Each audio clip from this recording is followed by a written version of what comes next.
ओम नमः शिवाय। जय माता पार्वती। आप सभी को शिवरात्रि की बहुत बहुत शुभकामनाएं। आज इस वीडियो में हम आपको बताएंगे कि साल 2025 में महाशिवरात्रि कब पड़ेगी, शिव जी की पूजा का शुभ मुहूर्त क्या होगा, इसका महत्व, साथ ही साथ हम पूजा विधि भी आपको इसी वीडियो में बताएंगे। तो चलिए वीडियो शुरू करते हैं और जानते हैं इसका धार्मिक महत्व। महाशिवरात्रि के दिन देश भर में सभी मंदिरों में भोलेनाथ की पूजा की जाती है। कुछ लोगों के मन में ये सवाल गूंज रहा होगा कि आखिर महाशिवरात्रि क्यों मनाई जाती है। वैसे तो हर महीने शिवरात्रि का पर्व मनाया जाता है, लेकिन फागुन महीने के कृष्ण पक्ष की चतुर्दशी तिथि को शिवरात्रि का एक विशेष पर्व मनाया जाता है, जिसे हम महाशिवरात्रि कहते हैं। धार्मिक मान्यता के अनुसार इस दिन भगवान शिव निराकार रूप से साकार रूप में आए थे। इस दिन शिव जी की विशेष पूजा और अभिषेक किया जाता है। शास्त्रों के मुताबिक इस दिन भोलेनाथ की पूजा प्रदोष काल में 4 पहर की जाती है।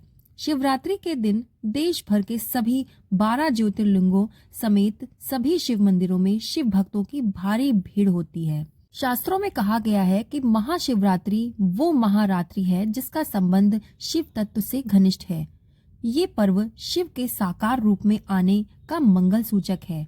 ईशान संहिता के मुताबिक फागुन माह के कृष्ण पक्ष की चतुर्दशी तिथि की रात्रि में करोड़ों सूर्य के बराबर भगवान शिव जी ने शिवलिंग का रूप लिया था और साथ ही उस शिवलिंग की सबसे पहले पूजा महानिशा में ब्रह्मा और विष्णु ने की थी। दूसरी ओर ये भी कहा जाता है कि इस तिथि में माता पार्वती और भगवान शिव का विवाह हुआ था। यही कारण है कि हर साल फागुन महीने की शिवरात्रि को महाशिवरात्रि के रूप में मनाया जाता है।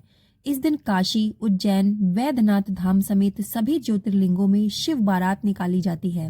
साथ ही रात्रि के 4 पहर शिवलिंग की पूजा होती है। साथ ही व्रत आदि की परंपरा भी होती है। तो आइए जानते हैं कि साल 2025 में महाशिवरात्रि कब पड़ेगी। तो फागुन महीने की कृष्ण पक्ष की चतुर्दशी तिथि की शुरुआत हो रही है 26 फरवरी सुबह 11:08 से और इसका समापन अगले दिन 27 तारीख की सुबह 8:54 पर होगा। प्रदोष काल में इसकी पूजा करी जाती है। तो प्रदोष काल की मान्यता के कारण शिवरात्रि यानी महाशिवरात्रि का पर्व 2025 में 26 फरवरी को ही मनाया जाएगा, क्योंकि 26 फरवरी को ही प्रदोष काल में शिवरात्रि यानी चतुर्दशी व्याप्त है। इस दिन बुधवार का दिन पड़ेगा।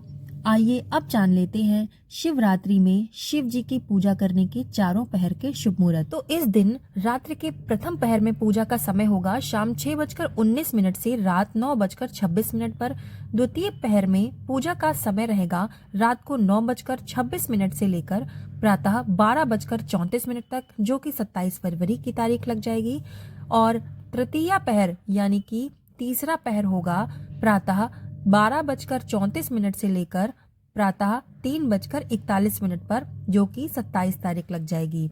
रात्रि का चतुर्थ पहर होगा प्रातः 3:41 से प्रातः 6:48 तक, जो कि 27 फरवरी की रात होगी। आप इस दिन शिव जी की पूजा निशिता काल में भी कर सकते हैं। तो निशिता काल में पूजा का समय रहेगा देर रात 12:09 से लेकर प्रातः 12:59 तक। इस दिन महादेव का रुद्राभिषेक करने के लिए निशिता काल का समय सबसे सर्वोत्तम समय माना जाता है। इसके अलावा अगर आप सुबह के समय भगवान शिव का जलाभिषेक करना चाहते हैं तो सुबह के समय जलाभिषेक का शुभ मुहूर्त रहेगा सुबह 6:48 से 9:41 तक। इस बार 26 फरवरी बुधवार को ब्रह्म मुहूर्त का समय रहेगा सुबह 5:16 से 6:04 तक। सूर्योदय होगा सुबह 6:53 पर और सूर्यास्त शाम 6:25 पर होगा। शिव योग लग रहा है रात 11:41 तक और इसके बाद सिद्ध योग होगा। अमृत काल सुबह 6:02 से 7:31 तक रहेगा। राहु काल, जो कि एक अशुभ समय होता है, वो दोपहर 1:30 बजे से 3 बजे तक रहेगा। इस बार महाशिवरात्रि के दिन भद्रा का साया भी लग रहा है। तो भद्रा होगी सुबह 11:08 से रात 10:05 तक।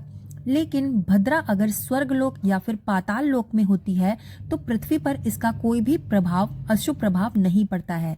तो इस बार महाशिवरात्रि के दिन भद्रा का जो वास है वो पाताल लोक है, जिसके कारण पृथ्वी पर इसका कोई भी बुरा असर नहीं पड़ेगा। इसलिए आप महाशिवरात्रि के दिन भगवान शिव की पूजा आदि कर सकते हैं और उनका जलाभिषेक कर सकते हैं। तो आइए अब जानते हैं महाशिवरात्रि के दिन शिव जी की पूजा करने की विधि। तो इसके लिए सबसे पहले आपको ब्रह्म मुहूर्त में उठकर स्नान आदि से निवृत्त होकर आपको स्वच्छ वस्त्र धारण करने हैं। इसके बाद आपको व्रत का संकल्प लेना है। इसके बाद किसी शिव मंदिर में जाकर शिवलिंग के सामने बैठकर भगवान शिव का ध्यान करना है। इसके बाद सबसे पहले शिव जी पर चंदन का त्रिपुंड लगाएं। इसके लिए तीनों उंगलियों पर चंदन लगाएं और फिर शिवलिंग पर बाईं ओर से दाईं ओर त्रिपुंड लगाएं। आप अपने माथे पर भी त्रिपुंड लगा सकते हैं। इसके बाद माता पार्वती को सिंदूर चढ़ाएं। कहते हैं कि इस दिन भगवान शिव और माता पार्वती का विवाह हुआ था, इसलिए इस दिन माता पार्वती की भी पूजा अत्यंत फलदायी होती है। सबसे पहले शिव जी के पूरे परिवार पर जल अर्पित करें। इसके बाद भगवान शिव का जलाभिषेक करके उनको नमन करें। इसके बाद ओम नमः शिवाय का जाप करते रहें। इसके बाद गाय का कच्चा दूध, दही और गाय का शुद्ध घी, शहद और गंगा जल से शिवलिंग का अभिषेक करें और निरंतर ओम नमः शिवाय का जाप करते रहें। या फिर आप अभिषेक करते समय महामृत्युंजय मंत्र का भी जाप कर सकते हैं। इसके बाद भोले शंकर का शुद्ध जल से अभिषेक करें। उन्हें वस्त्र, जनेऊ आदि अर्पित करें।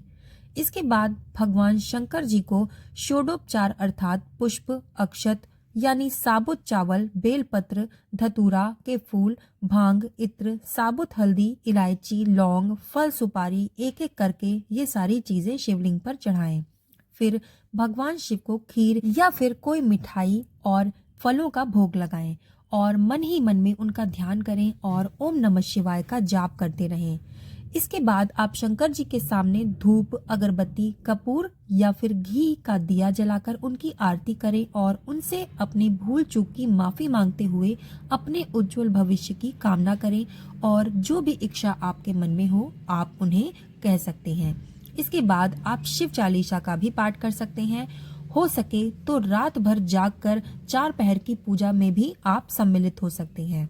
यदि आप किसी कारणवश मंदिर नहीं जा सकते तो आप घर पर भी भगवान शिव जी की पूजा कर सकते हैं।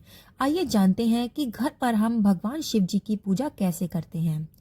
अगर आपके घर के आसपास शिव जी का मंदिर नहीं है तो आप घर पर ही शिवलिंग यानी कि एक मिट्टी का शिवलिंग बनाकर उसकी पूजा कर सकते हैं।